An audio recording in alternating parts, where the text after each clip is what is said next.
Hello, Fred Bruins here with some money-saving advice that I call the 20% solution, or I think of as the 20% solution to the painless 20%. And basically it's a way of saving money that should be relatively easy, especially if you're first starting out, either because you need to save money or because you want to because of other priorities. The basics, there's kind of some things that we can't save money on. Mortgage, no control over that for the most part. Rent, utilities, we have some control over those, and I recommend some excellent websites on how to save energy. But I'm not going to really talk about those so much because you could almost consider those fixed costs if you've done all you can to save energy, etc.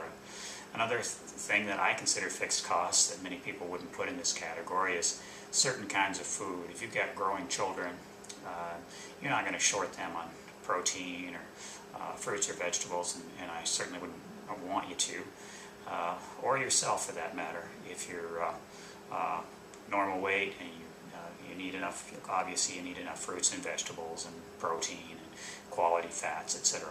So this advice really pertains to everything else.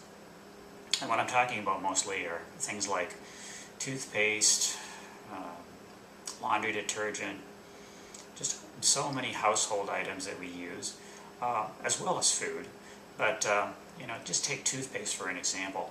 A lot of us load up our brushes, and it's just easy, and we just have at it. But from everything I've read, the amount about the size of a pea on your brush is considered as good as if you put much more. So you're not going to get any more advantage by having more, and you'll still have nice white teeth, and your dental appointments will come off just as well with less toothpaste.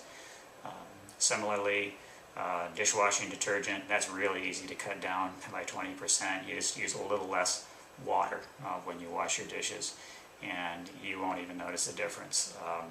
Laundry detergent, much of that is really overused, and your clothes will come out fine with 20% for the most part, unless you've already cut to the bone in that respect. So there's some of you who will already have cut 20 or 50 or 90% on some of these things, and obviously going 20% further is not going to be an option for you.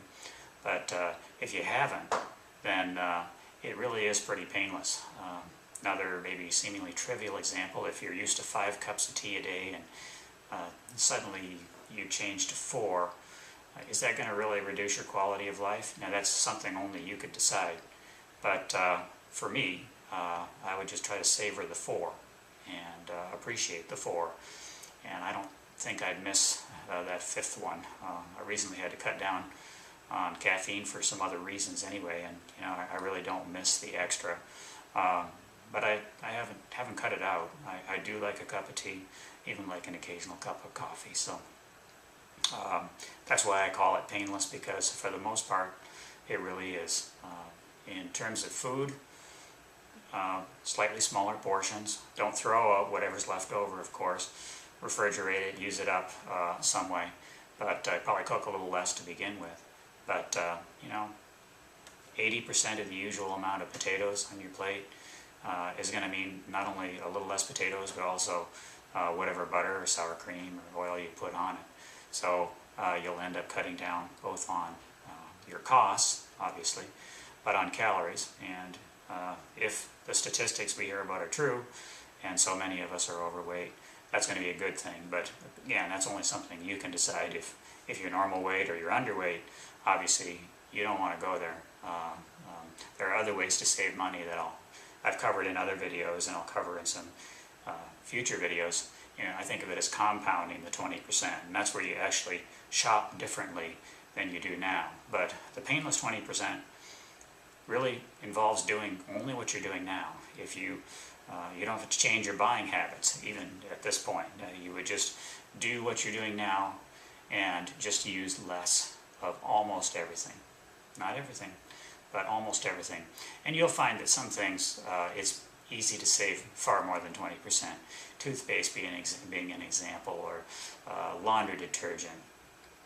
some of these things, it's easy to cut down by 40-50% easily, and that'll offset some of those types of items that you really cannot reduce. So, you know, shoot for an average of 20% if you can. That's just my advice to you. Again, all of these things are up to you. But in terms of any advice I could pass along that might help you, that's the best I have to offer to get started. And then I'll talk about maybe some ways to compound those savings in a future video or videos. Again, thank you very much for watching. Good day.